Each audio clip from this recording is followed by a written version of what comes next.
Assalamualaikum warahmatullahi wabarakatuh. Alhamdulillah masih belajar bersama walaupun online, tapi tetap semangat ya. Kita mulai pembelajaran kita dengan membaca basmalah. Bismillahirrahmanirrahim. Siapkan alat tulisnya ya. Ayo kita ikutin pelajaran kita. Pengaruh televisi dan komputer terhadap kehidupan masyarakat. Televisi merupakan alat elektronik yang sering digunakan. Televisi berfungsi sebagai media informasi dan hiburan bagi keluarga. Berbagai acara disiarkan, seperti berita, ilmu pengetahuan, film, dan lagu-lagu. Apa saja ya pengaruh televisi terhadap kehidupan masyarakat? Dalam aspek sosial budaya, televisi mempunyai pengaruh positif, yaitu mudah mendapat informasi, kemudian munculnya kreativitas untuk mengembangkan budaya tradisional. Pengaruh negatifnya, malas melakukan aktivitas lain. Pengaruh asing mudah masuk. Banyak tontonan yang tidak cocok dengan anak-anak dan menimbulkan sifat individualisme.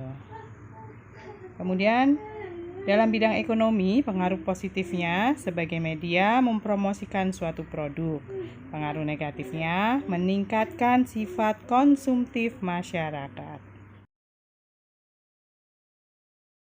Dalam aspek pendidikan, pengaruh positifnya yaitu memperluas wawasan, memperkaya pengalaman hidup, menunjang pelajaran sekolah, dan membantu proses belajar.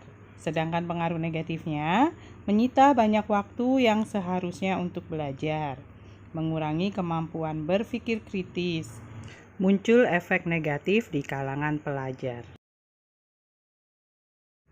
Dalam aspek ilmu pengetahuan, pengaruh positifnya yaitu menjadi sumber informasi pengetahuan dan pendidikan, menambah wawasan ilmu pengetahuan. Pengaruh negatifnya, televisi menghambat produktivitas dan aktivitas belajar untuk mendapat ilmu pengetahuan. Manfaat yang dirasakan manusia dengan perkembangan mesin komputer. 1.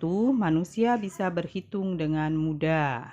2. Manusia bisa menulis naskah dengan praktis. 3. Manusia bisa melihat foto dan gambar lebih mudah.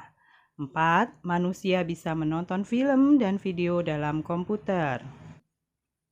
5. Manusia bisa mengirim surat elektronik via komputer. 6. Manusia bisa menyimpan data-data penting.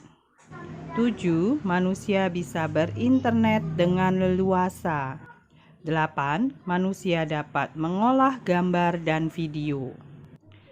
Charles Babbage mengubah dunia dengan komputernya. Charles Babbage adalah seorang ahli matematika. Beliaulah penggagas utama dalam penemuan komputer. Mesin penghitung yang ia temukan adalah kalkulator otomatis pertama. Babbage terkenal dengan julukan Bapak Komputer. Charles Babbage mengubah dunia dengan komputer. Mesin hitung ini bermanfaat untuk mengurangi kesalahan menghitung. Komputer yang ia temukan semakin berkembang dari waktu ke waktu. Tahukah kamu bagaimana perkembangan komputer saat ini? Pada 500 sebelum Masehi, alat hitung tradisional namanya abakus berkembang pada tahun 1821 menjadi komputer pertama yang ditemukan. 1939 komputer listrik mulai dibuat. Tahun 1971 email atau surat elektronik pertama berhasil dikirim. Tahun 1973 komputer pertama menggunakan keyboard dan mouse. Tahun 1975 komputer dengan harga terjangkau untuk rumah. Tahun 1983 internet dengan jaringan global diciptakan. Tahun 1994 dimulainya penggunaan internet oleh masyarakat. Komputer terus berkembang karena kebutuhan manusia yang semakin banyak dan juga kebutuhan berbagai informasi yang mudah dan cepat agar dapat saling berkomunikasi. Adanya komputer memudahkan pekerjaan manusia. Jika komputer tidak ditemukan, maka pekerjaan manusia dikerjakan secara manual, sehingga lama dan tidak praktis. Dampak ditemukan komputer dalam bidang pendidikan yaitu 1. Sebagai media dalam pembelajaran, sehingga suasana menjadi lebih menyenangkan, tidak membosankan. 2. Dapat digunakan sebagai sumber belajar. Contohnya rumah belajar yang dapat diakses di belajar.komputer.go.id. 3. Memungkinkan adanya pembelajaran daring atau jarak jauh tanpa harus bertatap muka. 4. Memudahkan guru untuk melakukan evaluasi pembelajaran. Dampak ditemukan komputer dalam bidang iptek adalah 1. Dapat menambah pengetahuan. 2. Mempermudah mencari informasi dengan cepat. 3. Mempermudah komunikasi. 4. Mengetahui berita yang update. 5. Memunculkan kreativitas baru.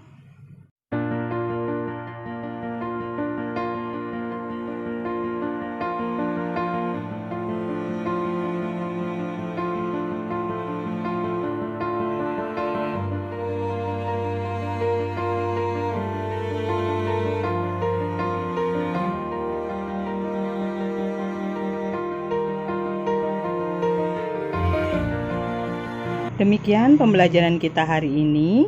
Disimak dengan baik materinya dan dikerjakan tugasnya ya. Kita akhiri dengan membaca hamdalah. Alhamdulillahirobbilalamin. Terima kasih. Wassalamualaikum warahmatullahi wabarakatuh.